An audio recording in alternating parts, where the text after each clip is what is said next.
মায়ের বাড়িতে অনেক বিড়াল ছিল। তাঁর স্নেহ যত্নে তারা অবাধে বংশবিস্তার করত। জ্ঞান মহারাজ একটি বিড়ালকে একদিন তুলে আছাড় দিলেন। সঙ্গে সঙ্গে মায়ের মুখ বেদনায় কাল হয়ে গেল।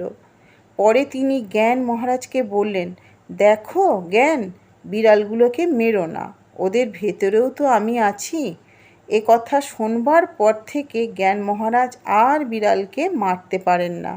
নিজে নিরামিষ খেলেও বিড়ালের জন্য রোজ চুনা মাছ ভেজে ভাতের সঙ্গে দেন। মায়ের বাড়িতে গঙ্গারাম নামে এক পোষ্য চন্দনা ছিল। সকাল সন্ধ্যায় মা তার কাছে এসে বলতেন, বাবা গঙ্গারাম, পড়ো তো। পাখি বলতো, হরে কৃষ্ণ হরে রাম, কৃষ্ণ কৃষ্ণ রাম রাম।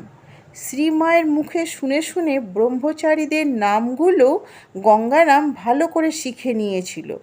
মাঝে মাঝে সে ডেকে উঠত, মা, ও মা। অমনি মা উত্তর দিতেন, যাই বাবা যাই।